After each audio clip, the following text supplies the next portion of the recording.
may officially call it to order.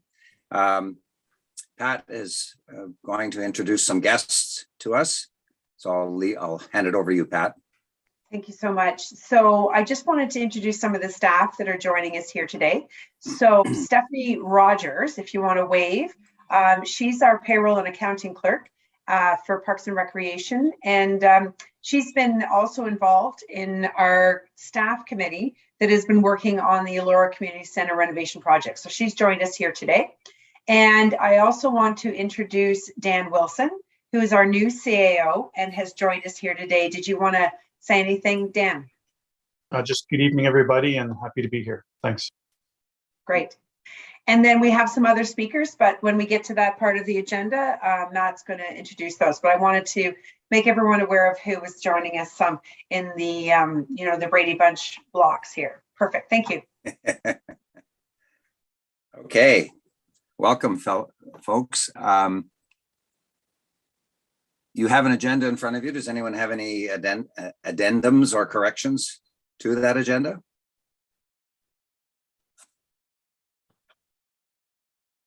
Seeing no hands, I'll assume that we don't, and we'll carry on. As always, I'm asking if anyone has a disclosure of pecuniary interest under the Municipal Conflict of Interest Act. Again, seeing none. Have we ever had one? That'd be a novelty if we did have one night. The minutes. We need to approve and adopt the minutes from the last meeting, the meeting of 09 March 22. I'm assuming again that there's consensus that we're good with it. Thumbs up, everybody. Sorry, okay. I just have a correction. Sorry, I just have a correction. I'm actually under regrets and present. I actually was not at the meeting, so there was just a small correction there. For that, it's kind of hard to be here and not be here, isn't it? So great. Okay, I'm sure Devlin will modify that. Next, the next item is delegations, and I'm not seeing any mention of delegations, so we can move on again. And we're moving now to the meat of the matter, the consideration of reports. I guess both Pat and Matt are going to speak to this. So I'll turn it over to you, and we'll be discussing the Elora Community Center renovation project, about which we're quite excited. Great. No, thanks, Brian. Hi, everyone. Yeah, this has been long awaiting, and I know we were hoping to get this on earlier meetings, but here we are today. I would like to introduce Bob Goyash and Dan Hurlovic from our DHA. They're going to be joining us in this presentation. And so, yeah, we'll go through the presentations, and at the end, you guys can fire away questions. So before I get started, Pat did mention that Steph's here as part of the committee member. Just want to add that Gerald Benham, he's the lead hand over at the Elora Community Center. He's been 30 plus years at the ECC, so he knows the place quite well. And obviously Pat, myself, and Casey Beards are on the committee. So we've been working with Dan, Bob, and the RDHA team on getting us to this point. So I guess without further ado, I guess we'll start things up. Just wanted to give everyone a bit of a background. So back in October 2019, Council approved an application for the ECC renovations to the ICIP, which is a Community Culture and Recreation Stream Grant, for approximately $5 million, just shy of that. The township received approval on March 2021, 17 months later, for just under $4 million. So of that share, 1.3 was a portion of Center Wellington. And we had that set aside and approved in our 2020 capital budget. Just wondering, Devlin, are you able to put the slides up for us? Yep, I can do that for you. That'd be great. Thank you.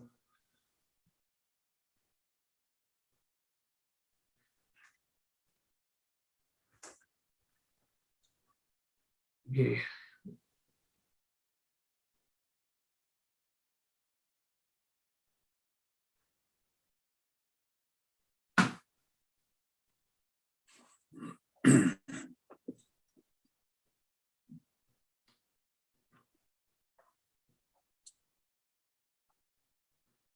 Not quite sure why I'm seeing white. Are you seeing white as well, Matt, when I scroll to the second one? Yeah, I just see white. Okay, just give me a second. I'll just reopen it and see if that Yeah. stops the problem. Yeah, no worries. I was going to mention also when you're sharing your screen, I guess we have to move the people over to another screen or something. They're in front of the slides. So maybe we'll start over with Zoom sharing slides. Yeah, that wasn't the case in my screen. Yeah, I was Okay. going to say the same thing, Bob. I didn't see anybody once the slide went up. Okay.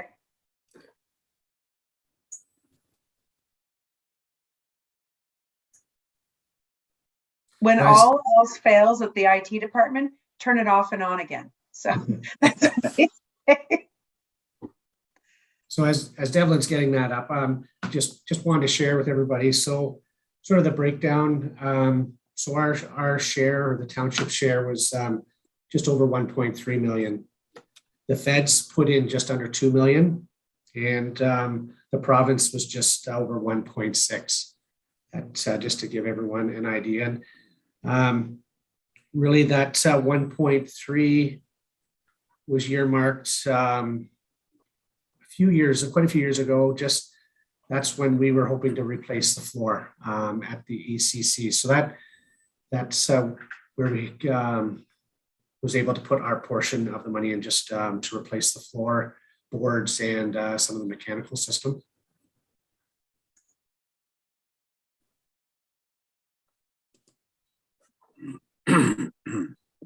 Awesome. No, great. Thanks, Devlin. So back when we applied for the grant, the original timetable for construction was early 2020, with the completion of 2020. We were anticipating a year for this project to happen. In March 2020, the COVID pandemic hit, and it caused numerous delays in projects, including award of the grants and obviously construction. Just next slide. Back in 2018, our department, we went through a Parks, Recreation, Culture Master Plan update. And in that, one of the recommendations was to undertake an assessment of ECC to address the life cycle issues and accessibility areas that need to be addressed. And at that time, they said really there were no need of a fourth arena based on our current utilization rates, and they felt that we were close, but we need to review in 5 years so we can plan accordingly, looking at that fourth pad. The consultants also noticed at the time that the ECC in advanced life cycle states have been operating for over 40 years, and that they've also noticed the township has maintained the facility to a high standard. So kudos to our staff. So the original scope for the grant that we asked was to replace the ice pad, boards, glass, and mechanical system. We wanted to update the refrigeration mechanical room to bring it up to proper standards. Wanted to modify the building to meet the AODA standards, and that regulation has to be completed by 2025. We wanted to provide new recreational space, expand community hall ceiling height, so looking to accommodate other activities such as basketball or volleyball. Modernize and repairing the aging infrastructure at the ECC, looking at installing an emergency generator and solar panels, and also take a look at repaving the original parking lot. So I know as staff and talking to people in the community, they were pretty excited about this project. Looking at bigger dressing rooms and, just really bringing our 40-year-old building up to date. So it's, I know myself, and I can speak for other staff, they were pretty excited to have this project go through and have the money to do it. So it's pretty exciting.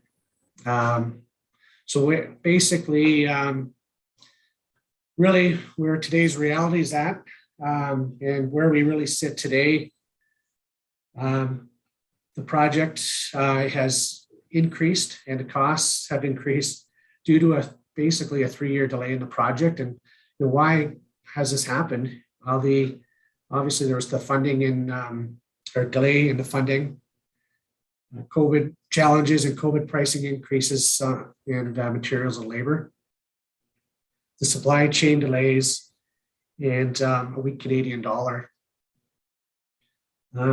So far, what we have done, we've hired our DHA to assist in project development and construction. They've went and put together a Class D estimate when they were their first order of work, and they took one Class D estimate that we used for the original grant and the original ask. And when that was priced out, that construction came in at $9.8 million. And I know when I saw that number come in, it was definitely a hard pill to swallow, and I'm very disappointed and wondering what the heck we were going to do next.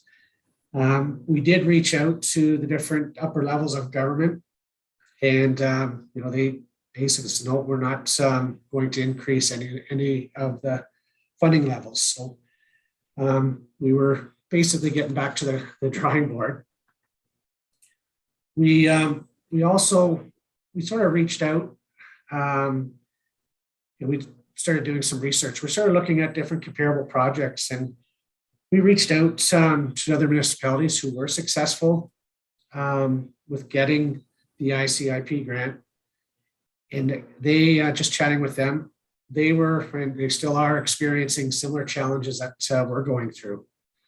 And, with chatting with them, we asked them about other capital projects, and they're also seeing increases as we are for capital projects such as new trails, park shelters, and different other capital projects.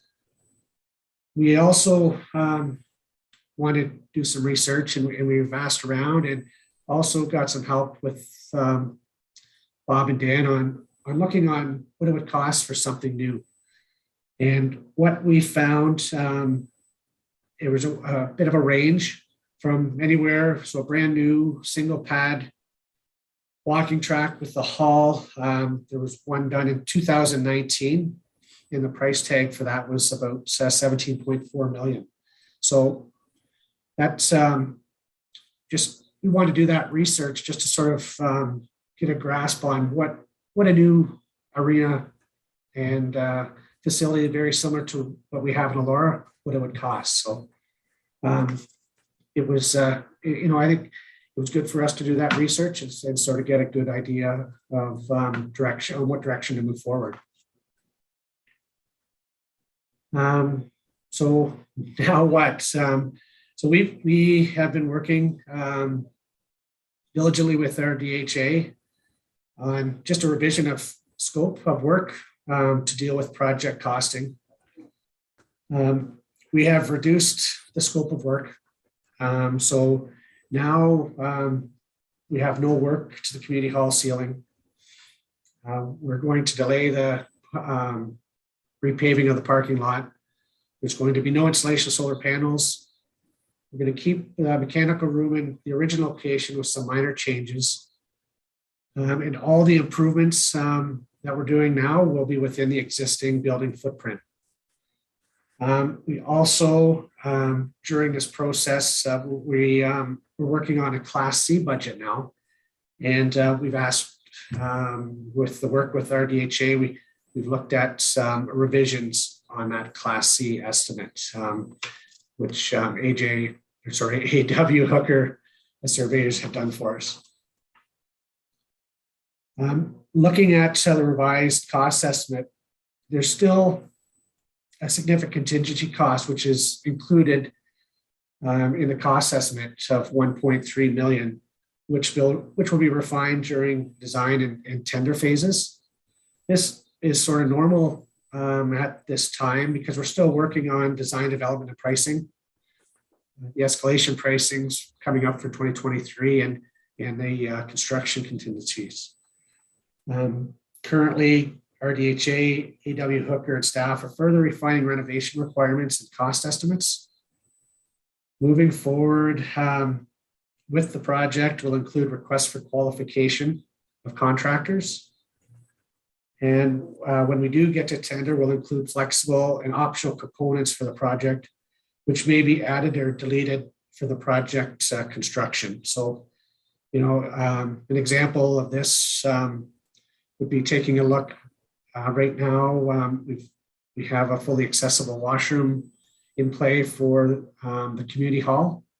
So that could be an option that we could move in or out as we move forward. So at this point of the presentation, I'm just going to now pass you guys over to Dan and Bob for their portion of the presentation. Thanks, Matt. Much appreciated. Dan's going to walk us through the presentation, but I just thought I'd introduce ourselves. RDH is a century old now, not me, but almost. And we've been doing recreation facilities for the entire extent of my career, which is 35 plus years, including, of course, the Center Wellington Recreation and Leisure Complex in Fergus that Dan and I did well over a decade ago. And we continue to do recreation facilities and arenas, including ones across Canada. I just want to state that when we were brought on board for the project, the most important task at hand, it appeared to us, was that with the $5 million and seeing the expression of what you folks wanted as part of this project, and it was done. You had a consultant produce a conceptual plan, very conceptual, but it got we had a sense of it, which included a significant additions and significant renovations to the facility and significant additions. And at that point,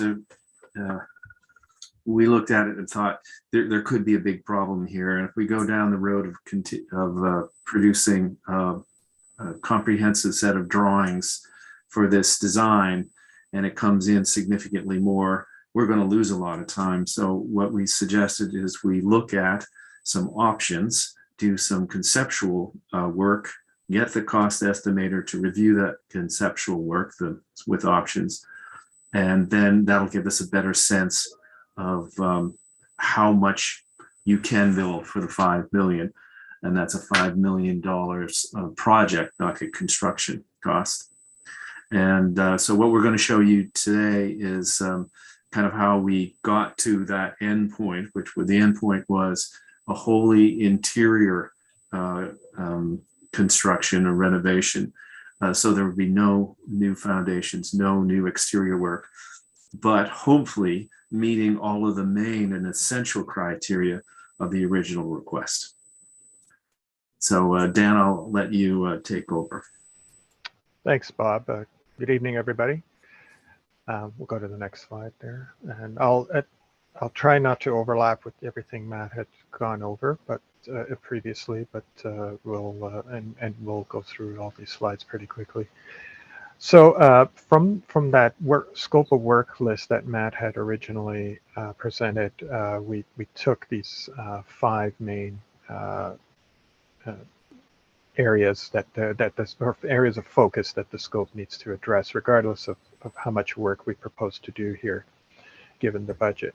So there are the failing refrigeration system, which is we've gone through. You need replace the ice pad and a lot of the refrigeration equipment, including all the underground piping related to making ice. NOAA compliant to barrier-free standards. So there is very little of this facility that is currently meets building code with respect to barrier-free accessibility. So we need to address that, and as much as we can. We understand that for the budget, we can't make the entire facility barrier-free, but we can at least address barrier-free in most aspects of public areas. The small change rooms, and this is always a problem with these older facilities, that the change rooms are too small. There are 6 currently that are proper team change rooms that need to be larger. Crowded lobby during peak hours. The lobby is not just a gathering space, but it's also a major circulation space as people enter the building and go to the change rooms. And warm viewing, vending machines, all the rest. It's all worked into this large but long and tight space. And ambiguous main facility entrance. So we wanted to do whatever the solution is. We want to kind of make this, when you come to the building, just kind of feature an area that says this is the entrance. This is where you need to come to go in to enter the facility. So we'll go to the next slide, please. So this is we had drawn up the existing building. We've done a few visits since awarded the job back in October. And we've measured and checked little tight corners and all the other areas, the structure and all the rest, along with our consultant team, EXP Engineering. And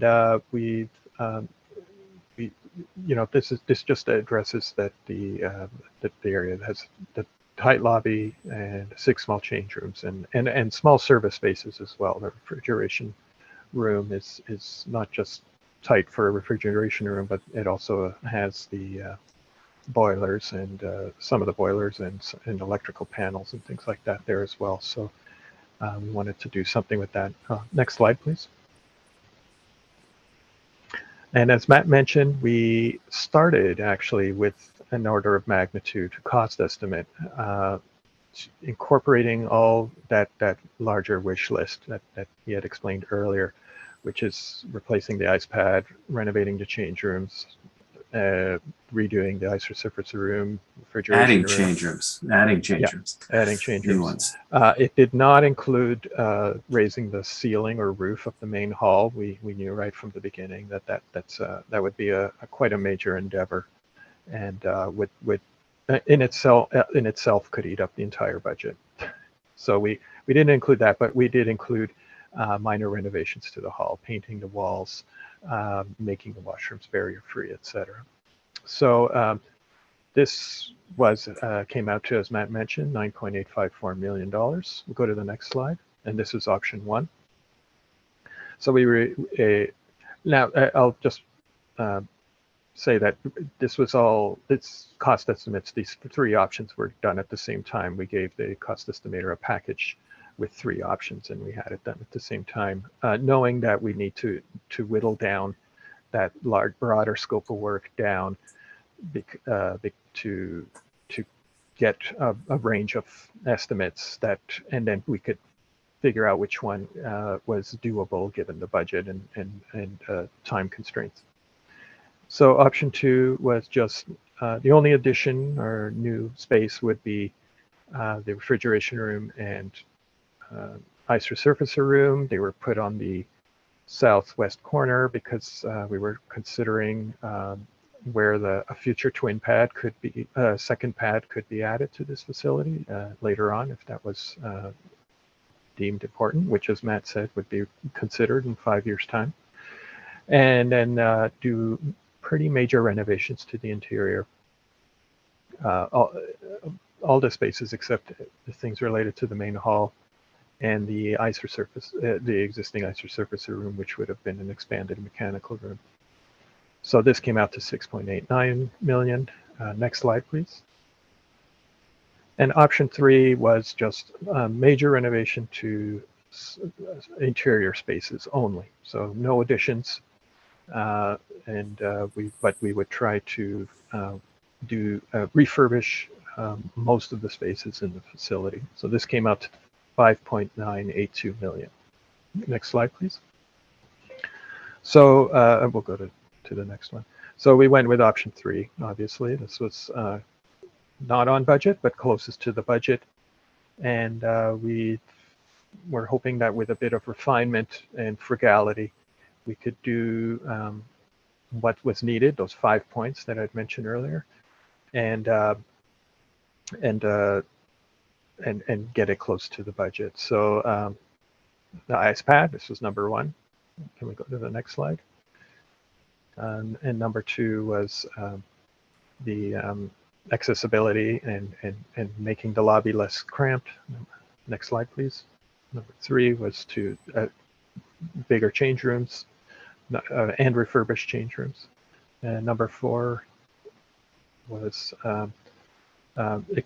making the washrooms and offices adjacent to the lobby, also barrier-free. And the next slide was all of these components put together. And this is kind of our new scope of work. It would address really these areas on the building, in the building, and on the plans. So we'll go to the next slide, please. So this was the proposed floor plan that we came up with at the end. This was the areas in white are kind of a mirror of the previous slide. It shows where the major work is going to be done: new walls, ceilings, new floor finishes, new fixtures. And we would do some minor work to the gray area. Well, not all the gray areas, but mainly the hall, where we would do paint and fix what needs to be fixed over there, and do some maybe change finishes where they really need to be redone. Next slide, please. So with the lobby, and this is a key feature of the new facility, we're proposing a new entrance, so immediately adjacent to the existing entrance, so that people don't go in the arena and then back into the lobby and down to the change rooms. They go into a proper entrance that goes right into the lobby directly, straight line. These would be sliding doors, a vestibule, a large vestibule, so that hockey players, skaters can come in with their big bags of equipment and roll right in without having to hold open doors and have these doors that are constantly open. We wanted to make a barrier-free warm viewing area, and we, in that 5A area, that's kind of the gathering space that we set aside, that so that people can set up a table of things to sell or gather or have vending machines and all these things without blocking circulation from the new entrance down to the change rooms. We'll go to the next slide, please. Now, Dan, maybe you want to point out the barrier-free washroom addition as well there. I'll get to that on the accessibility. Oh, that's right. Sorry to interrupt you. Yeah, you're right. So that new entrance with the sliding doors, that's, as you can see, that will be kind of visible from outside, so people know where to go. People can see inside, they can see activity.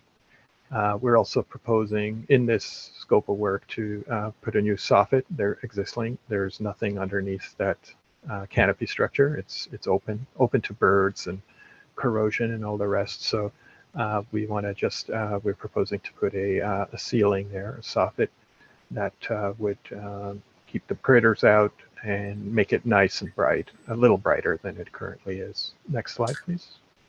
And essentially a refresh when you're doing the whole interiors and giving the experience, feeling of a whole new facility on the inside. It seemed prudent for modest work on the canopy to make that, expression on the outside as well. Yeah, that's right. In the lobby, go ahead, Bob. I'm just saying that could be one of the add or subtracts in the tender phase that Matt was talking about earlier. That's right. In the lobby, we're proposing a new ceiling, a kind of a white metal ceiling with some open cells. You could kind of see through it. It'll be brighter. It'll feel a bit more open. And the idea is the soffit would be of the same or similar material and construction. So it's like that lobby is extending out under the canopy. As you can see in the rendered image there, this is the new platform we're proposing. It'll have a ramp on the west side, closer to the change rooms, so it's fully accessible. It'll incorporate a bench. It'll allow people standing in the lobby to also view the windows looking onto the ice surface. We've also proposed to widen these windows a little bit so that particularly the four that are adjacent to this viewing platform, so that it's easier to look onto the ice from up there, and they can look over the boards a bit better than what's currently there right now. The whole lobby will be skaters floor, so that on public skates people can still walk around from the lobby into the arena and out back out again without having to go to change rooms. Next slide, please. And that's the little gathering space on the sides. As you can see, we've made a little, and these are new. These will be all new features. A new window to the kitchen, so that it can act as a servery on certain events. A barrier-free counter and to the office area, so that staff can stay in the office area and interact with people if they need to. They can also see into most of the lobby. We've got a little pass-through window as well on the vestibule side, so staff in the staff office can see people as they enter the building from the vestibule as well. Next slide, please. And so the change rooms, we're instead of the 6 tiny change rooms, we are proposing 4 larger change rooms. Rooms 20, 22, 23, and 24 there, the larger middle ones. The team room, the senior team room, is still on the north side there. It's pretty much the same size, but we've kind of played around with the location of the entrance, cleaned it up a little, gave them a new, larger shower and washroom area, and that too will be completely renovated, that space as well. In addition to the new change rooms, the 4 new main change rooms, we've got a gender-neutral referees change room. That's space 18. That's that little change room next to the stage. And we're adding a gender-neutral change room, so which will accommodate up to 4 to 8 skaters possibly, and that'll have a barrier-free washroom and shower, and it's like a 5th change room as well if needed. Next slide, please. Let's look at the images of that. So this is a rendering of a typical change room that we're proposing, of the 4 main ones anyway. So we'll have stick racks at the entrance, a new wraparound bench that goes around the whole main change room area with hooks. And this is all new shower, toilet, and counter vanity. The showers and toilets will all be private. The shower, there'll be curtains. With the toilet, there'll be a partition door, so that hopefully it'll encourage the skaters, the young athletes to shower there if they need to. Next slide, please. And this is so as part of the grant money and part of the mandate and original scope of work, we needed to address a lot of the accessibility issues here. As I said, we can't do everything, but we did try to address most areas. So with the entrance, the main entrance is a new vestibule. The sliding doors are all automated. We've got that viewing platform, which will also be barrier-free. The washrooms off the lobby, the main public washrooms, those are going to be barrier-free as well. And we've added a new universal universal washroom. That's right. For it can be, or a family washroom. So this could be somewhere where parents need to take young children, but it also serves as a fully accessible wheelchairs accessible washroom as well. Not all change rooms. We couldn't do all the change rooms fully barrier free. But we did do 2 of them. So theoretically, you could do sledge hockey. People in the wheelchair could shower, use the toilet, and get changed and access these 2 change rooms. And as an optional price, it's not a for sure, but an optional price was to do a universal washroom in the main hall. This way, the main hall does address accessibility. But we didn't think it was within the budget, and it isn't in the budget to renovate those washrooms as well. Next slide, please. And then, as I mentioned earlier, we did plan out where a second ice pad could go, where we could twin this if need be. It made the most sense to do this L-shaped pattern on the site. Regardless of how you orient the second pad, that baseball diamond would have to be bulldozed. But if you walk through the whole lobby, we could poke through the existing refrigeration room, connect to a new lobby for that would direct people to the change rooms on the north side of the new arena. And the main thing was also to be able to have if there was a new second pad added, the refrigeration room or space required for that pad and the space for the access by the isosurfacer would be adjacent to the existing ones, which are at that kind of bottom of those smallest of spaces. So those could all be expanded, and the isosurfacer can drive from one rink to the other, still go outside if needed. And the refrigeration room is more than doubled in size, so that can accommodate all the new equipment. Next slide, please. Okay, so after that initial order of magnitude cost estimate, and we decided to do this interior renovation only, we completed documents. We did new floor plans. We did interior elevations. We did an outline specification listing all the materials and fixtures and ceilings and floors that we would be proposing to put into this new space. There was a demolition plan. Our consultant team had done some lighting plans, power and other data accessories plans, etc. Ventilation. A pretty for this stage of design, a fairly extensive ventilation redesign, and we had a schematic design package put together with all that information, including even the renderings that you'd seen, and had that sent off to the cost estimator so they could do a more detailed estimate with more information. We have to keep a note this was done in February, so they did have very current market data to draw on because so much has changed in the construction industry over the last 2 years. So, and they're after a bit of back and forth, we had an estimate of 5.864 million, pretty close to, ironically, to the that low estimate they originally did. We then asked them to break it down into 3 major components. So ice pad and refrigeration plant work only,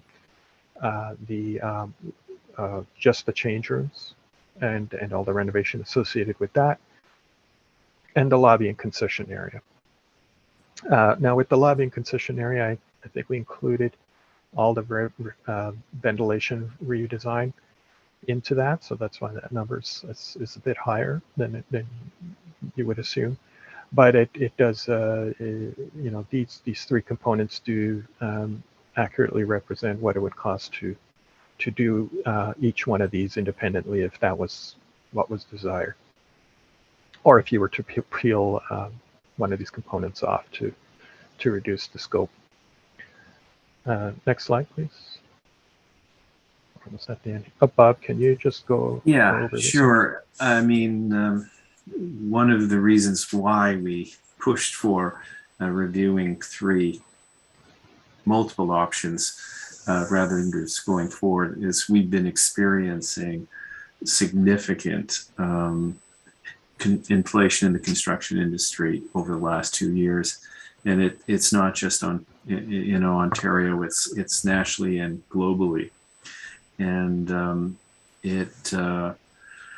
it is supply chains, it is the Canadian dollar, but it is also kind of a new normal that's set in. And we just got a couple here examples. The first one is an RDH job that I'm working on right now, Trinity College, Center for Lawson Center for Sustainability. At the beginning of the job, and all in with all the bells and whistles, was what, 99 million, and this latest cost estimate this is in the construction management delivery model, came in at 126, and we're going to be fighting to get it back down to somewhere like 110, 115, and that, believe it or not, was in a process. In each iteration of costing, we actually did value engineering, so it wasn't a matter of just expanding scope constantly. And one that you folks may be familiar with, and we thought may be relevant, is the Guelph South End Community Center, which at least the press say had an approved budget of 80 million, and it came in at 126 million. I don't know if that's a construction or a project budget. Whatever kind of budget it is, it's a super increase. And then the last one is an example, because we asked everybody to sort of help us out and give illustrations. It was a long-term care facility by our M&E mechanical and electrical engineers, who had done a long-term care facility in October 2020. It tendered at 23 million. And in February 2022, the same facility, the same design on a different site, 2 years later, was 31 million, 33%. So it's not a surprise, it's unfortunate, but it's that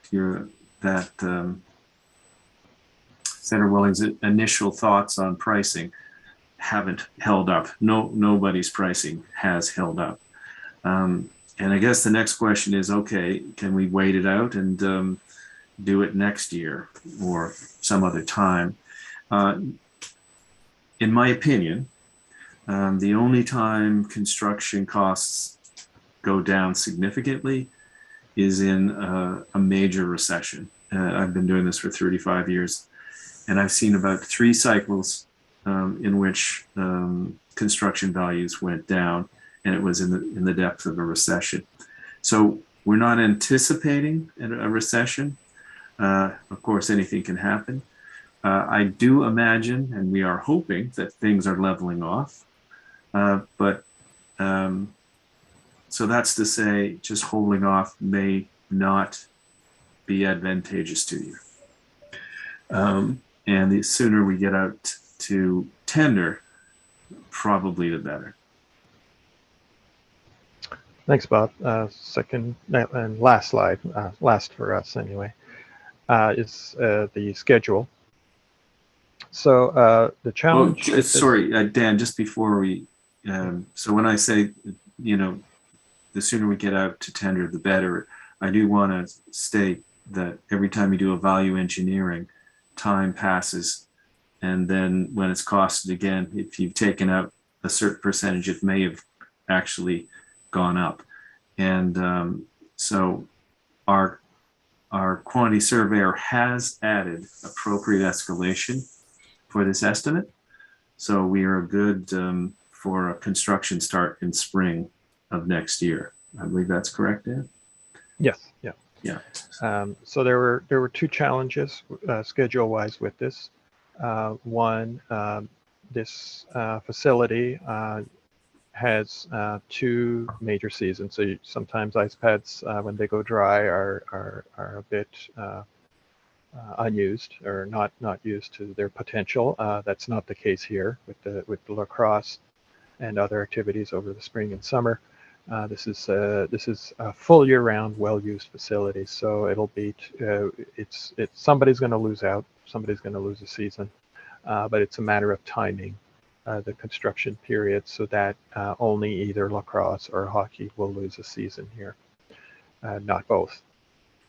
The other challenge is that it's as you all know, it's an election year, and that we're not ready to tender at the moment, unfortunately, and so any tender winner will have to wait until the new council forms to get the go-ahead and the award and the sign off to and approval to proceed with construction.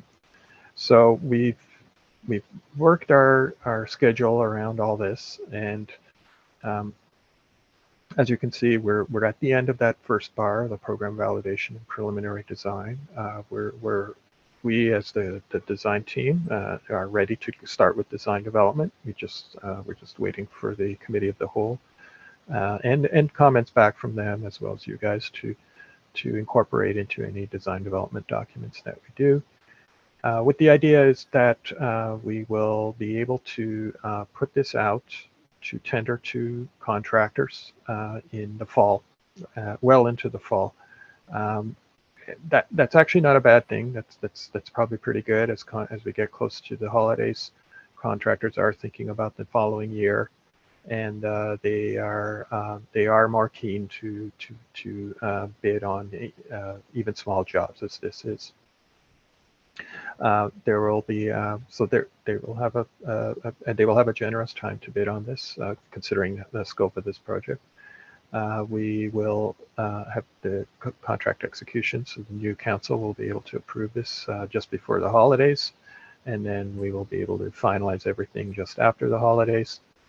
And the idea is for construction to then start, like actual demolition and construction work to start end of March. So when the ice pad goes dry, when hockey's done, you've decommissioned the ice. We want those contractors to be able to go in the next day and start their work. There is a bit of lag time between approval and that construction start. We're calling it pre-construction. We don't always have this luxury, but this actually can work in everybody's favor. There's a lot of planning, ordering of materials, having the consultants review and approve those material orders prior, so that it will be productive time. The contractor can mobilize and get everybody on board and ready to hit the ground running by March 27th. And also presumably by that time, any little deviations from the contract, any little items that the contractor notices, we can work with them to work these things out before construction actually starts rather than during. So with a good 3-month pre-construction, we anticipate having a very smooth actual construction period over the spring and summer. We're not contractor to confirm, if you can read that fine print there at the bottom of the blue bar. We are not going to try and predict how long it'll take, but the goal is to get it done before the end of the year. And that includes commissioning and getting new ice in and getting it all ready and for everybody to come in and start using the facility for skating. So I think that's it. Thank you for patiently sitting through this long walk through the design process, and I'll let Matt finish us off here. Great, thanks, Dan and Bob. So basically, this is where we're sitting currently with the current project cost estimate. So we're basically, we've got the total grant funding of just under $5 million. We've got the cost of HST. We've got the cost of RDHA fees and disbursements. We've got soft costs, that includes building fees, borehole drilling. Also, now we have a Class C construction cost estimate of $5.8 billion. I just do want to point out that we just broke the arena replacement, change and renovation and lobby renovations out as part of this. So really there's difference, including additional HST of 1.6 million. So that's where we're sitting right now. And I know we're continuing to work with Bob and Dan, their team, changing things up as we move along. So can you move to the next slide, please, Evan? So next step. So we know now, now that we did break things down into the three different estimates, the estimated cost to renovate just the arena floor mechanical system is basically $2.4 million plus the portion of the soft costs. The township capital budget allocation approximately 1.4 million based on similar replacement projects around Southern Ontario before COVID. So yeah, we reached out back in 2018 to people like Saugeen Shores that have done something very similar. And that's basically that 1.4 was the number that was coming in at that time. The original ICIP grant funding application provided CW additional funds to complete our accessibility, our change rooms and lobby renovations, dealing with health and safety and obviously an aging infrastructure. If CW does not proceed with the work, township will still have to find additional funding of 1 to 1.4 million for the floor replacement. Provincial AOD regulations require public building to be accessible by 2025. So we have to make sure that we're aware of that moving forward and that has to be accomplished. So as the staff, we sort of went through and we put together some options. And one option is basically do nothing. And we would put some pros and cons to it. Obviously, there'd be no impact to the township budget in 2022. The con, Brian, leak risk and need for emergency project to replace. Unplanned shutdown due to equipment failure. Accessibility regulations still need to be met by 2025. Health and safety risk to the users and staff. Aging infrastructure failure.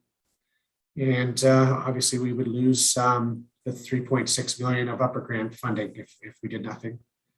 The next slide. Option 2, just basically proceed with the revised scope of work. Pro, 3 of the 4 critical areas completed to addressing our aging infrastructure, dealing with health and safety issues and accessibility regulations. The other pro, there would be 1 closure, thereby less impacting our user groups. If we broke the project up, user groups would be without a facility for a longer period of time. Another pro obviously is taking advantage of 3.6 upper government funding to support the project. Con with this is, we're going to have to look for some additional funding, which is likely required. Now this is the option that staff and our DHA are recommending to proceed. Next slide.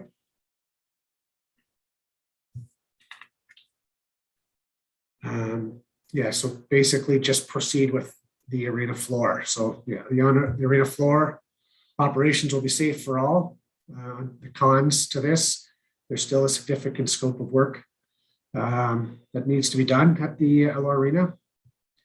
And again, it'd have to be shut down to complete. The other con with this, the arena floor replacement estimated at 2.4 plus soft costs. The township obviously will have to look for a top up for that in 2023. And again, just future closings like I mentioned. So next slide, please. So just looking at the financial implications, Right now, our DHA staff are to refine, looking at the project, looking for further design development to further reduce estimate where possible. And staff are going to analyze the following areas, looking for additional funding to complete this project. A couple areas that we're going to look at in 2023, we can look at some of our capital budget projects, look at maybe deferring some projects, or look for other sources of funding. You can look at our facility equipment life cycle for the ECC in 2023, and there's approximately about $110,000 there. You look into township capital reserves, township COVID reserves, if we have any year-end surpluses, and something that we haven't ventured out, but it's something that is we may need to consider is look at potential sponsorship and donation opportunities. Next slide. So in summary, our DHA and staff are recommending to proceed with option 2. So it's a revised scope of work for the ECC renovation as outlined today. So it'll be arena replacement, change room, and lobby renovations. Our DHA staff to further refine design, additional cost estimates by AW Hooker and tendering of the project. And staff to review additional funding allocations to support revised scope of work in option 2 and report to council in December 2022. And that's the end of our presentation.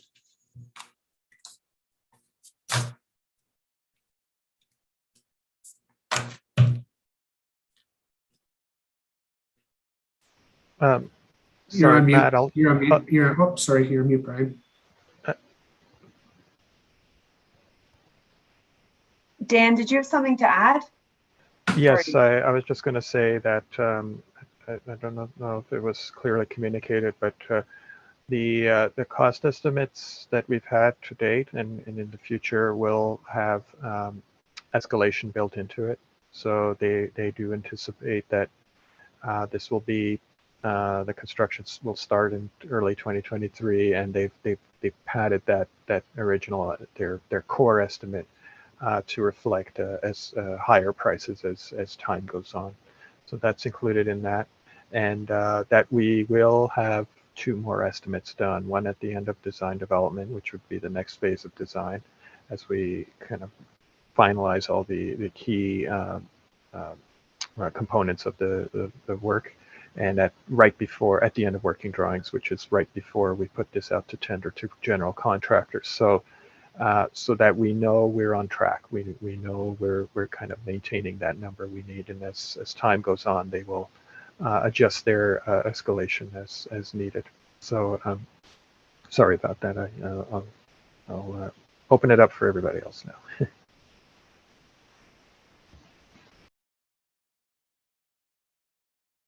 Brian, you're on mute. Comments and thoughts that people would like to put out? Jen? Yes, I think that was a great report. And I would say as a mom of 2 that, her oldest son that's almost 13, I think the first time he was out on skates at 2 years old, we were talking about the need for some work to be done in the Elora arena. So this is pretty exciting seeing this come forward, and being in and out of these arenas. I could say, the issues around accessibility are pretty important. I've been in there in times during public skates where, there's been a simple fall and paramedics have had to get in. So it's nice to see that some of those barriers will be solved, not completely, but I think in large part here. I think that's really important. And yeah, no, I think it's very nice to see come forward. Anyone else have something they want to say? Brian, Dean Harrison, I have a few questions. You might not be able to see me. I see you there, Dean. Go ahead. Yep. Great job, great presentation. Some very good information to walk us through all of that. Just a few questions from looking at that and the important scopes from the original project, and just to make sure that are we able to achieve enough of them along the way. The upgrades to accessibility is very important, and the lobby size and the new entryway seem to be a very important part. In looking at the facility and knowing that you can't increase the footprint due to budget, the community hall has definitely had a decline in use through the years of what it would have been originally used for to compare to what today's rental and income that it generates. Are we not looking into using enough of that space to achieve everything that you guys want to have to make sure we hit the scope of work? Accessibility for washrooms and viewing, increasing the dressing room significantly, and the user-friendly side of it. Is there a way that we are overlooking at keeping a space that's not being used fully and not using the space within the footprint? Is the images that we've been given are quite small to really see, and they're not, obviously we don't know what the exact scale is, but are we increasing the lobby enough, or what percentage are we increasing that lobby and that heavy traffic flow, and as well as the dressing rooms? How much larger are they going to be in comparison to the past? I guess there's some of the notes that I have.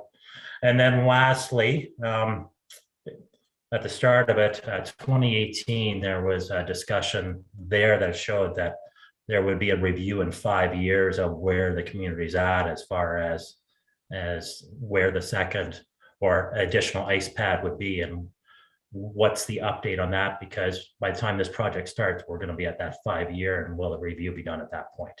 So that's all my questions all at once. I'll let anybody chime in if they have answers. Thanks, Dean. Pat?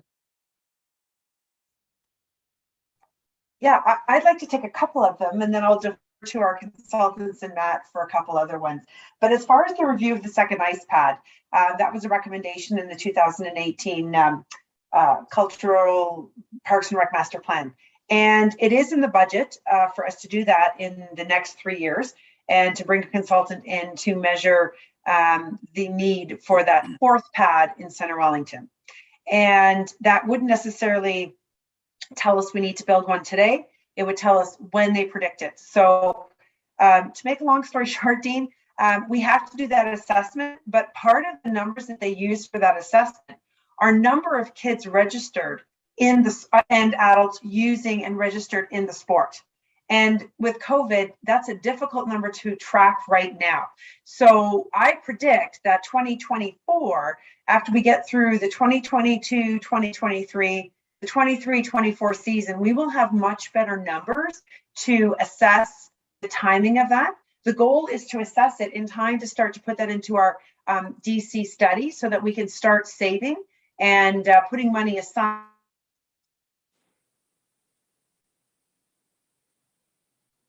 And again in 28, 29. So I hope I answered that.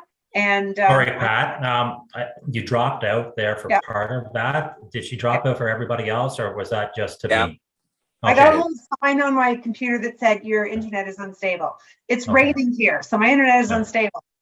So we just lost you after the when you were talking about post-registration numbers, and I think that's where you dropped. So if you want to carry on from there, I think everybody will be interested in hearing the rest of that. Yeah, so I believe what I said was very brilliant. Just kidding. There was a, so once we have solid numbers in the next 2 seasons of lacrosse and dry land and ice sports, we'll be able to put that assessment together. The goal here is to address when we will need that facility, and then start saving in our DC study, identify the need for that fourth pad, and then we start using DC's development charges to collect that fund so that when we need to trigger that construction, that funding is available for us. So that is what our trajectory is to assess when we need the fourth pad. I know it feels like everybody needs a fourth pad right now, but that is not what the numbers are telling us. So as soon as we see that, then we'll be able to start budgeting for that project. So I hope I answered that question, which was when do we and how do we assess for that fourth pad? It really is about getting a consultant in. So I'm thinking 2024 would be the appropriate time that we would start putting that in. I know it's in the budget. I haven't got the budget in front of me. I think it's 2024 for that consultation, or it's 2025. So we have that money coming up in our capital budget to do that. I think the other thing I wanted to just mention, when we applied for this grant, there were 3 objectives. One was the failing infrastructure, and specifically the arena and ice plant. The second one was accessibility. And the third one was to address additional recreation programming in Elora. So a lot of our recreation programming takes place in Fergus, where we have a larger hall and some other things. And we recognize, and it's also in the master plan, that we look at how we can offer senior, youth, family programming at the Elora Community Center. So although COVID has been a horrible experience, it has taught our staff that we can use that hall for recreation programming. We had hoped to build additional multi-purpose rooms, but that hall will be used for all sorts of activities that we haven't explored in the past at that location. So now that we have a full-time recreation programmer, we're already looking at what we can have there. I know the March break camp, was it the March break camp that was held? There was a camp that was held there. It was either over the summer or the March break. We've had pickleball going on over there during COVID. Fitness classes were moved there. The senior center programming moved over there. So we've experienced a way to do that without adding recreation spaces at this time. So I would hate to give up the hall for additional dressing room space. I know where you're coming from. So where we see our next growth is maybe a phase 2 construction, which would address the hall. And what our objective there, you're right, rentals have gone down. Let's look at how we can turn it more into a recreation facility. And still be converted if you had a large gathering or needed a big meeting space in that community, they could still be used for that. And then when we do that hall space, we can look at a third, so then that third phase would be the next pad. And it might not be an ice pad. It could be a field house type, which we've talked about, an indoor turf facility. What will tell us what should go there are future studies and things that we have, feasibility study and the study that we're talking about for that port. A lot of work to do to predict, but when we do that next phase, then there would be more opportunity for dressing rooms and multi-purpose spaces to be added on to that facility. And I know there's a big wish list for an indoor track as well. So those are all long-term goals that we're trying to address going forward. So I wanted to answer that stuff, but when we get into the percentage of increased lobby space and things like that, I'm not sure if Matt or Dan wants to take on those questions and whether we need Dean to repeat the questions. I can add to what you've said, Pat. That was actually pretty good. I'll just maybe on the grand scheme, we did work from beginning with the assumption that the hall would be repurposed in the future, as Pat had mentioned, as more of a recreation space and less of a event space. And on a grand scheme of things, it would have been nice to shift that bar of spaces down that divides the lobby and arena with the hall, to shift it over, maybe shrink the hall a little and give us more room to work with in the lobby. But those are difficult spaces to shift with a limited budget. These are all our services, all the washrooms, all the kitchen, the janitor room, which has some drainage and ventilation equipment in it as well. These are all very difficult to shift over. Having said that, we did eat into the hall a bit. The gender neutral gender neutral change room, that smaller one, we did where we've taken over that little recycling bin storage room and part of the concession space on the left side of the stage. The rest of the concession space is that universal washroom is taking that over as well. We eliminated a storage room and that's in the middle of the change room area. That's kind of where we found room to expand everything else, with the idea that the storage under the bleachers would be made more accessible and more efficient, and more things could be done there. So we've done what we could, given the budget. But just specifically with the lobby, we eliminated some change room space that was really odd and awkward, and extended the lobby to the corridor of the change rooms. So it's now longer. And then we dug out sort of an off lobby lounge space that allowed us to put in the vending machines in a nook, and allowed for a bar, maybe some couple tables and chairs, seating, or if there's a tournament or some sort of registration, the desk goes in there. So it's modest, but it is an expansion, and we took that into account within the budget.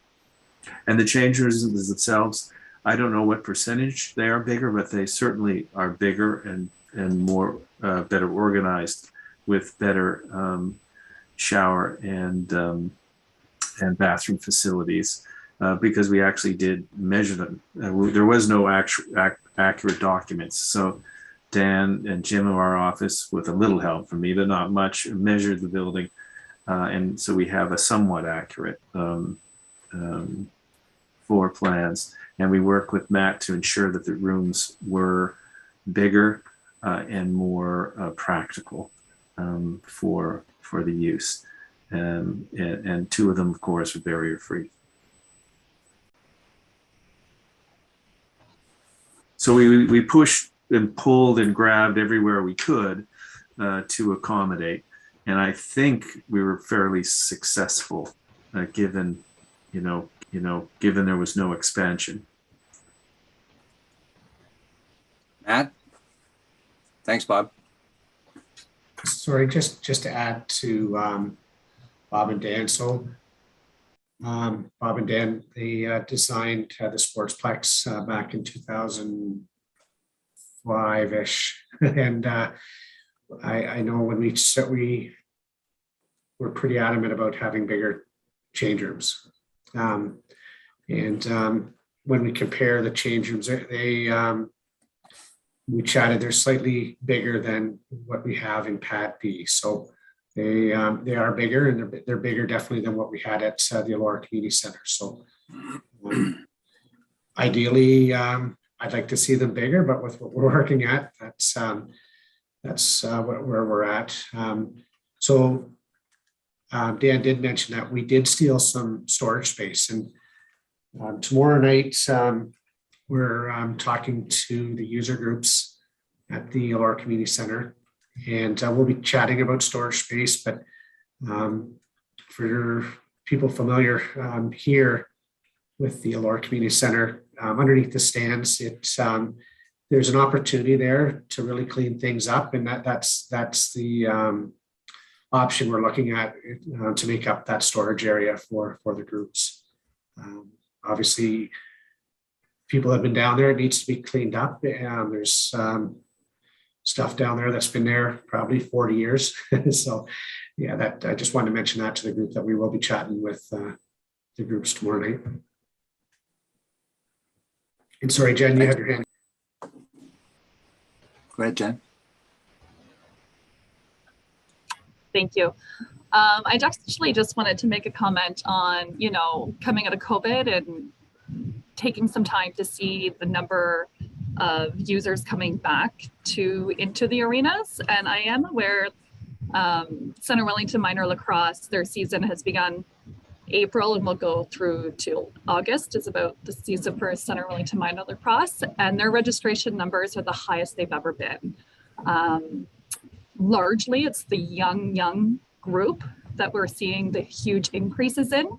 And I think because of COVID, there's even more interest. And I think there's a lot of, and we also see a lot of people have moved into the town. I think there's no doubt that growth has been happening. So I think it's going to be really interesting when that reassessment is done. But I just wanted to let you know that we're already seeing that effect. We've had to bring in already because of COVID, there's like that lack of volunteers, but the numbers are big right now. And I would hate to see the impact to that user group, especially after being shut down for COVID, impacted further. So I'm very strongly in support of option number 2 for that reason. And like I said, I really liked seeing at least the improvements being made so far in accessibility. And I think this project, when you look at Center Wellington's strategic priorities, aligns very well with all of those. They talk about, enhancing our quality of life and making Center Wellington the best place to live. So these people have came to our towns, they're expecting these activities, and they're expecting the facilities to be able to house these facilities. And a part of that growing community for me also entails that reliable infrastructure and healthy growth. And not to mention that building good facilities will bring the ability for these user groups to be able to bring in more tournaments and stuff, which will increase economic prosperity to our businesses downtown. So.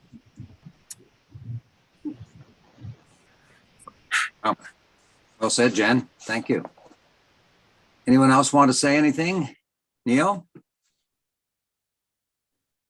Yeah, I want to thank Matt and the committee that had to refine this. I can only imagine how painful it was having this grand concept and then getting money from the federal government, the provincial government, and things got bigger and the excitement grew and then all of a sudden, COVID hits and inflation hits and we have to start taking a knife to it to pare it down, but still fulfill our obligations to the community. And I know that couldn't have been easy. So first off, thanks for the committee for doing that. And Bob and Dan for working with them to get it down to something reasonable.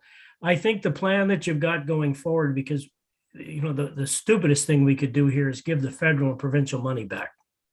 That would be one of the most foolish things that council's ever done. And to get this committee to support this plan, I think is imperative for us moving forward.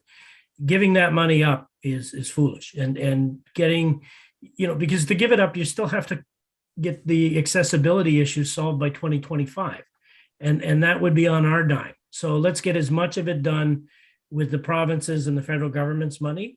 And Matt and Dan, I'm looking at what the council had approved, and we approved the floor and replacing the refrigeration system, and that in itself has gone up to by 1.4 or 1.6 million, and that was just our contribution. So we're going to have to take a good hard look at that, whether or not we can come up with more money. But I guess I have a question for Dorothy. Dorothy, because I know you were a part of the Center Wellington Sportsplex, and we did a lot of fundraising back then when I had my business in town. I remember everybody coming asking for money. How much money did we raise from sponsorship for that project? Our goal, Neil, was 750,000. I think we were about 100 shy of that. Stephanie, you might actually have the actual numbers there. I'm not sure, but yeah, we were shy. The only two, we sold a lot of naming opportunities and a lot of private donations and business donations. The only two components were not successful in selling the naming rights to were both arenas. And those two would have totaled about 100 grand. So I think that's where our number sat. Yeah, it's not glamorous to name an arena. It's the pool and other things would be fine. So what I'm getting at is that we haven't tapped that yet on this project. So I would like to encourage us to do that and go forward and put a call out to the public, to the businesses and to private donors that are willing to help with this, because let's be honest, Elora deserves this. The arena has been run down for decades. I remember when the Center Wellington Sportsplex was finished, and I was a hockey coach back then, and having, that first couple of weeks when the kids from Elora came over and just the looks on their faces. And when is Elora getting something like this? And when is that going to come to us? When are we going to get bigger change rooms and a new looking facility? And so it was my hope that this would happen with this. And of course it's just not going to be to the extent that we wanted it to be. But very supportive of the plan you come up with, and I appreciate the work that staff have put into it. Dorothy? I just want to add on to Neil's comments. Yeah, it's certainly not the plan we all had hoped for. I think we all want it bigger and better, of course. And, you know, I don't think we can keep comparing it to the Sportsplex. But just from what I'm seeing that these guys have designed, it's great improvements. I mean, you know, my two children grew up in that arena, and now my grandchildren are going there. So it's still going to be a great facility. No, not as great as it was, but I have full faith in Bob and Dan. I've been down this road with both of them, with the Sportsplex, and we're in good hands with these guys, and we're going to get a great product at the end of it. So that's what I'm happy about. Thanks, Dorothy. Dean, did you want to add something? I saw your hand up before. Yeah, no, I just wanted to say thanks to everyone for answering the multiple questions I threw at everybody all at once. And then to just add on to Jen's comments about increase in participation. I will once again credit the sports and rec staff there for doing their due diligence and going above the call of duty and opening up the facilities last year and finding a way to bring sport to the local community. The long-term payoff is very clearly we're seeing it right now. Many other cities and regions were finding ways not to open facilities, and the staff here with Pat and Matt found ways to bring people into the arena and kept young people involved in sport when it was hard to have them involved. And those efforts are going to be seen for years to come. So I just want to put that out there to everybody on this board so that we very clearly see it within the sports scene and appreciate what has been done. So anyways, that's just a last little send off that I want to remind everybody of the good that has happened through these times. Thank you. Great. Pat? Yep, two things. First off, question to our consultant, Stan. Can you, for us, calculate the percentage increase in size of the lobby and or the dressing rooms for tomorrow's meeting? And then we can also share that with this group through an email. Dean's question. They vary in size. So I think, Dan, you may have to do an overall size and then but better maybe come up with the average. Yeah, particularly with the change yeah, rooms. Because the existing change rooms vary so dramatically in size.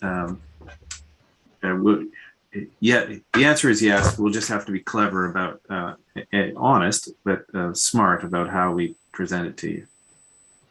And thank you. And my second question is, Steph, it looked like you did have the answer for the amount that the sponsorship raised. And if we can get that recorded here, that would be great. Looked it up and it was just under 582,000.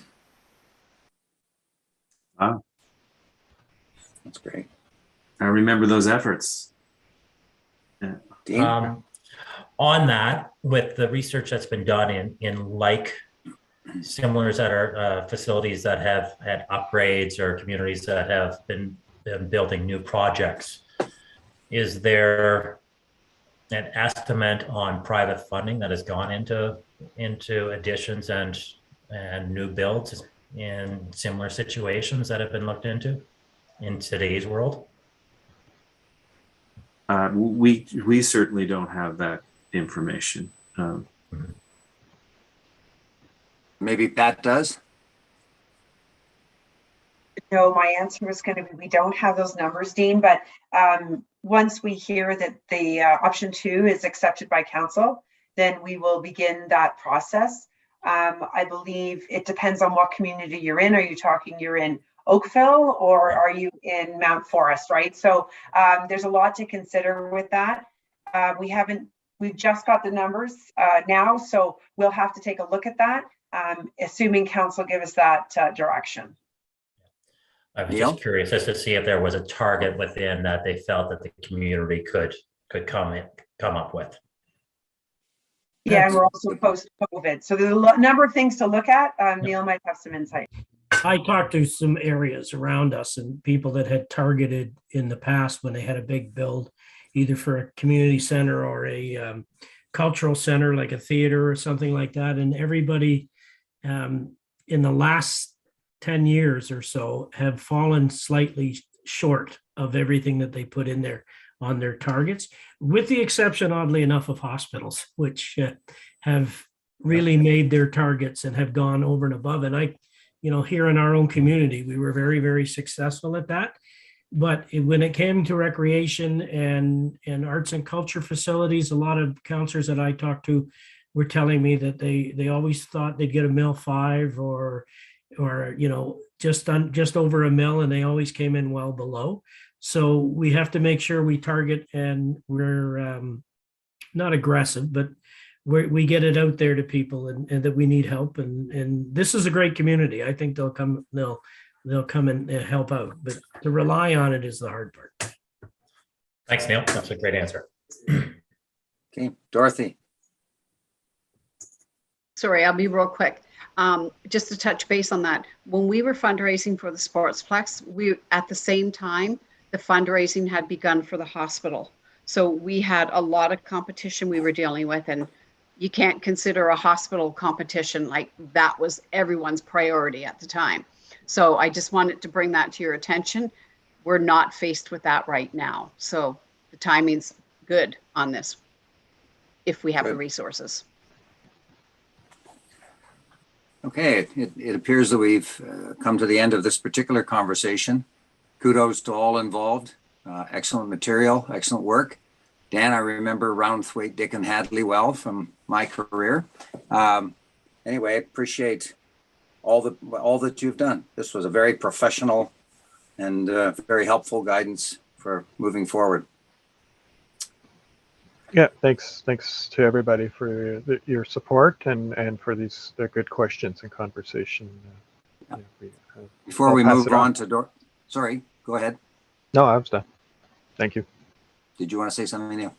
Yeah, I'm just wondering, is staff looking for something from this committee? Are we looking to endorse this report, select the option that has come forward that we're all kind of in agreement with, so we can send a message to council that that this committee has looked at it, has hashed it out, asked their questions, and you either support it or don't. I think that's what we're after, I hope. So would that require a motion then, Carrie or Devlin? Yeah, it will. And it looks like Pat just has a comment here. I've seen her hand up a few times. Yeah. I was going to say, Neil read my mind, just that if we have consensus here that option 2 is the one that everyone wants to support, then we can add that to the council's report and information. Delegations are coming to that meeting, is my understanding as well, on April 19th. 18th is the Monday. We're all going to be recovering from Easter. So Tuesday is the meeting. And, feel free to come and support that as well. But a motion that's, coming from CSAC will weigh strongly, I believe, in council. So I'm not sure, Matt, if you have anything to add. Oh, I agree. Okay, Devlin, can you guide us? Yep, I can just read the recommendation from the report. That CSAC recommends option number 2, proceed to design, development, and tendering. Once the final tender bids are submitted, they will be reviewed by RDHA, and staff will be reporting to the new 2022 to 2026 council in December of 2022 for project approval and allocation of any additional funding requirements. Okay, we have a mover.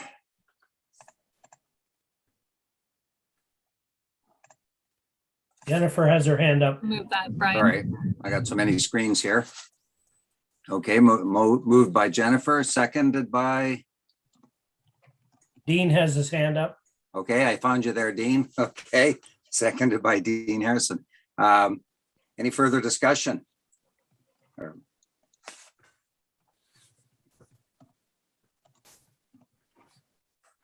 Okay, all in favor?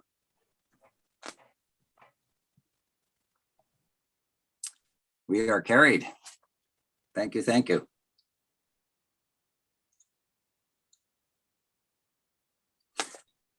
Okay, I guess we're going to go to Dorothy now for her report. And that has about the Elora sculpture project. So, And again, thanks to Bob and Dan. Good night, Bob Okay. and Dan. Thank you very much. It's been great working with you folks, and let's hope we can continue this this movement. That's great news, and thanks very much. Cheers. Thanks. Jen, you have to leave. Okay, I'll be quick. I'll try to be real quick. So I developed a report regarding the Skipping Girl sculpture. We've been had this conversation previously. I think you all were in favor of supporting that sculpture. This all comes back to the McDonald sculpture project that we rescinded the agreement with the sculpture committee, and now we're moving forward to consider purchasing the Skipping Girl sculpture. And so I'm looking for you for guidance on a recommendation that you support the purchase of the Skipping Girl from the artist Tim Dolman, and the purchase would include a base to accommodate the sculpture, and that our committee supports the decision to place the sculpture in the location. Devlin, can you show the map again and the sculpture photograph that I sent you, please? To place the sculpture in O'Brien Park, and I will work on a plaque that will honor Mr. McDonald for this sculpture. As we know, Mr. McDonald, the majority of his wealth went to support pediatric research, and we felt that the Skipping Girl was a good alternative in his memory. So as I brought to you last time, the location is right at the black dot at number 42 on the map. It's in a good location. I had Matt Alan meet me down there to make sure there were no, infrastructure under the ground or whatever there. And we determined that would be a great visible spot for the sculpture. And so I'm looking to you folks to consider my recommendation that once you decide if you want to move forward with this, then I will present to council on April the 19th. Devlin, do you have the photograph I sent you of the sculpture? As you recall, there she is.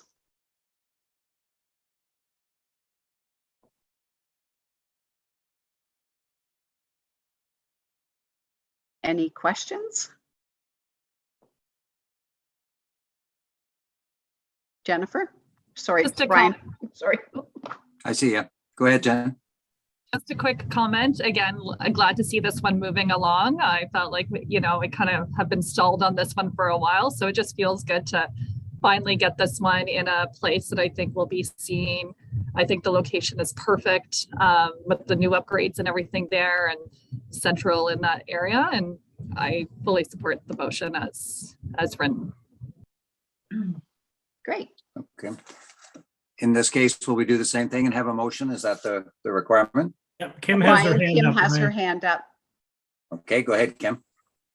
I was just wondering, with the recommendation, do we have to do anything to state what the allocation of the remaining monies from the 25,000 needs to go, whether it goes back or whether it's something else? Thank you, Kim. Yeah, that was in my back pocket. I forgot about that part. So we don't have a full final cost on the install of this sculpture. There's some work that has to be done with sonotube and cement and all of this stuff. I'm trying to understand it all. So once I have a firm price of what the entire cost is, then I'm hoping to come back to the committee next month with another proposal on what to do with the remainder of the funds. I have an idea. So depending on how much we have left, I will present it then at the May meeting. Okay. Okay. Any other comments or questions? Devlin, have you a motion that we could move with? I do. This is right from Dorothy, that the Community Services Advisory Committee support the recommendation to pursue the purchase of the Skipping Girl sculpture from the artist Tim Dolman, and that the purchase include a base to accommodate this sculpture, and that CSAC support the decision to place this sculpture at the location identified on the attached map of O'Brien Park in Elora. Great. Anyone care to move that? Kurt has his hand up. Okay. Hey, Kurt, good to see you there. Okay. Moved by Kurt, seconded by. I'll second it. I'm toggling back and forth here. Neil. Okay, thank you. So we have a motion. Any further discussion before we vote?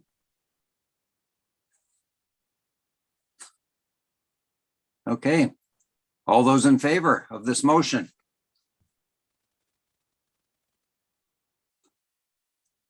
Seeing no dissenting votes, I move that it's an approved motion. Thank you. Thanks, everyone. Thank you, Dorothy. That's been your baby for a long time, literally and figuratively. And I'll be glad when it's not my baby anymore. Okay, sorry, I'm just gonna have to get my agenda up again. Okay. Sorry, I have a complicated system here. What's next? While I'm scurrying away, getting out of this, what was next on the agenda? Was it the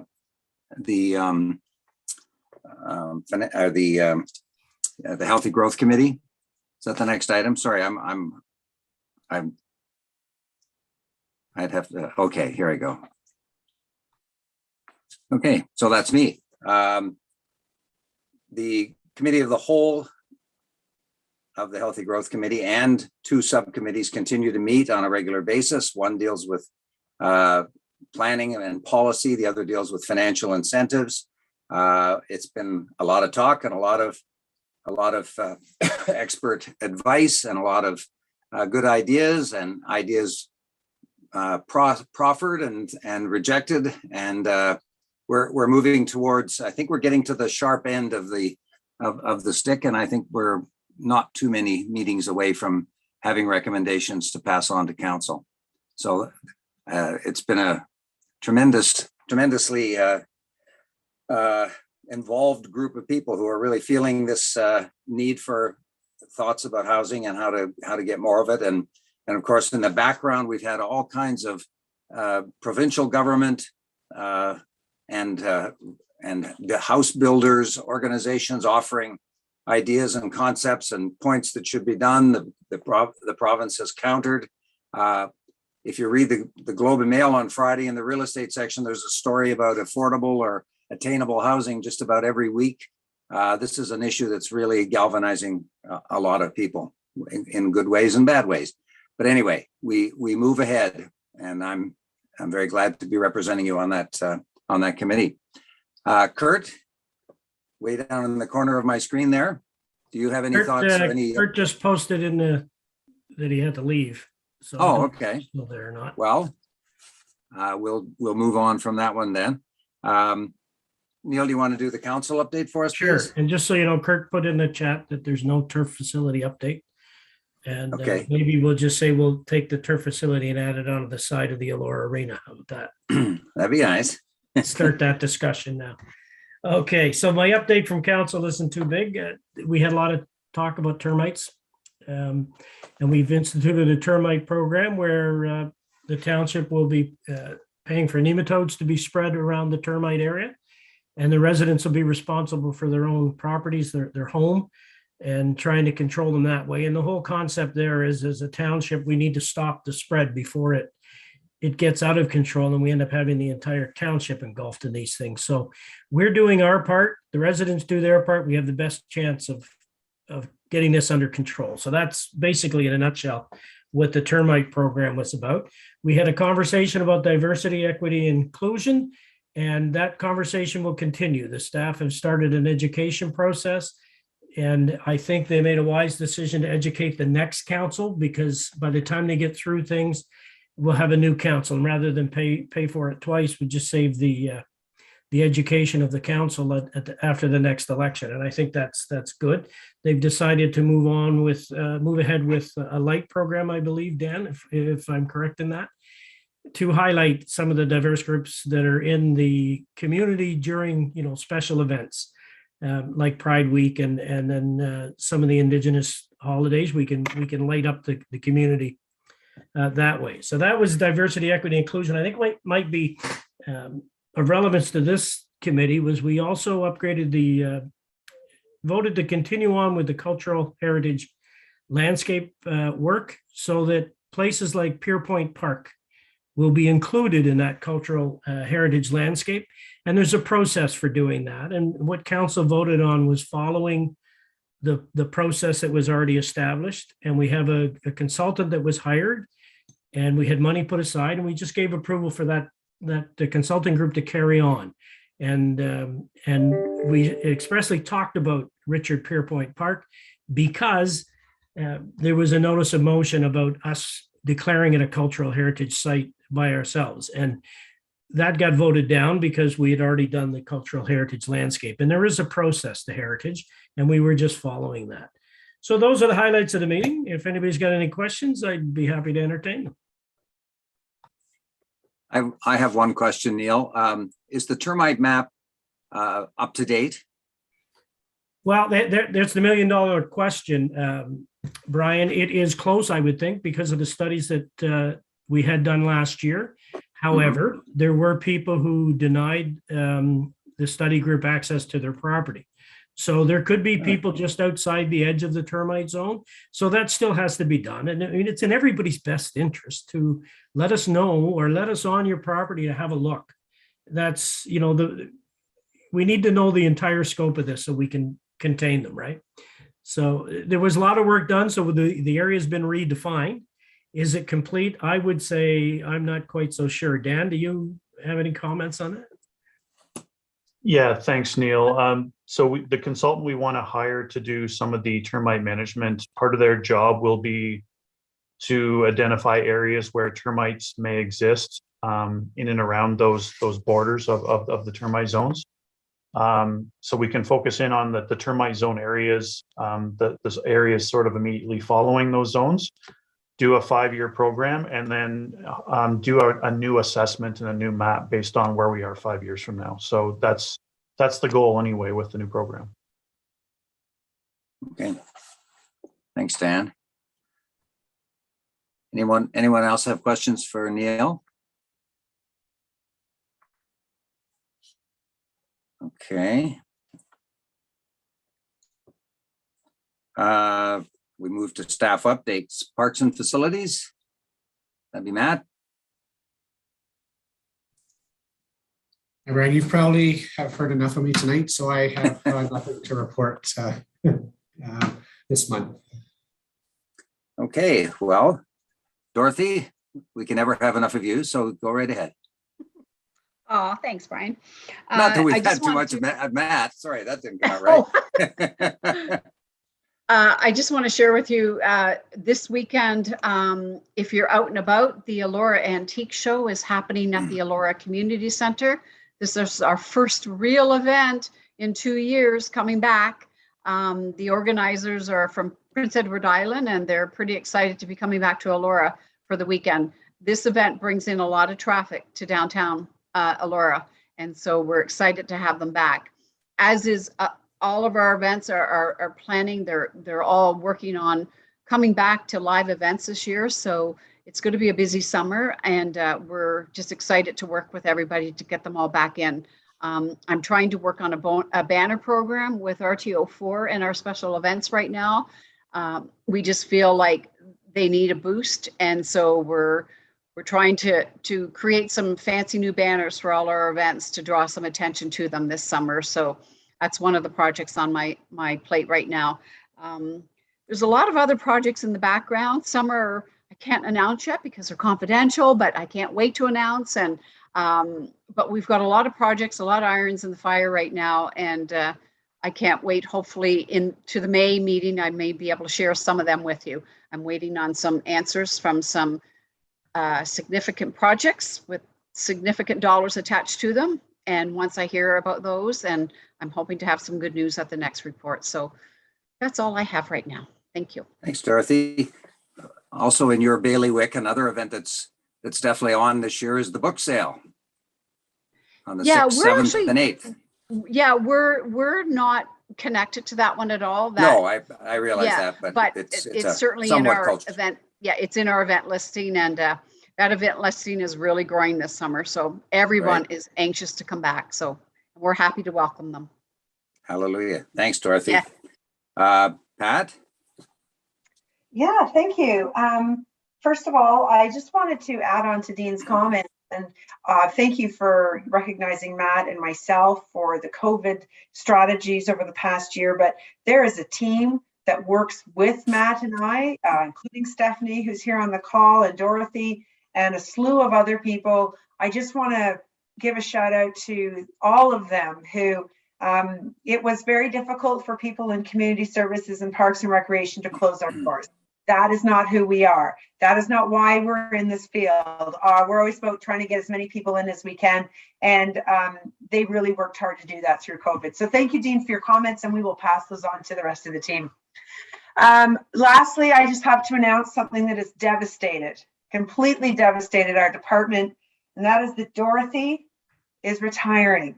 She's given us her notice, and she is going to have her last day with us. Look, she's the only one cheering. Her last day with us will be June 2nd. So she will be here for our next meeting, but then she's off to a life of leisure and retirement, and I guess a membership at the senior center. So I want to thank Dorothy, but I just want to make sure everybody was aware of that. And so we all know that she's moving on, and we will be doing some sort of posting to replace her position at the township. That's all I can get out. That's all I can get out, Brian. She won't be here to do the grants in the fall? No. Oh, she'll be here. She can come back. The system for scoring is hers, and it will come back to haunt her. And we'll have to call her and say, can somebody explain this to me again? And let's get Dorothy in just for the scoring of the grant. I want you to know I have that binder out today, and I'm already doing the how to. So it's going to be very well organized for whoever replaces me. I'm not concerned at all, but thanks. Lovely. You're going to be missed, Dorothy. Congratulations. Well, this will bring the meeting to an end. I wanted to say again, thanks to Dan and welcome for your first meeting. Stephanie, I think you've visited us before. Thanks for taking up part of your precious evening. And good to see everyone. And we'll at least get to see you one more meeting, Dorothy. Maybe two. I'm not sure exactly when you're retiring, but thanks a lot. We went through a lot of really great material tonight, a lot of very professional presentations, and the results of a lot of good and hard thinking. It's a pleasure to be involved in this organization. So yes, Dorothy, final word goes to you. Yeah, no, I think, Pat, we're thinking our next meeting will be in person. Is that correct? At the council chambers? Devlin's nodding. Nice. Yeah, you're nodding, Devlin. Yeah. Good. Excellent. Well, I don't know if we'll know how to do it, but we'll somehow manage to be there on May the 4th. Anyway, thanks and good night, and see you in person. Cheers, everybody.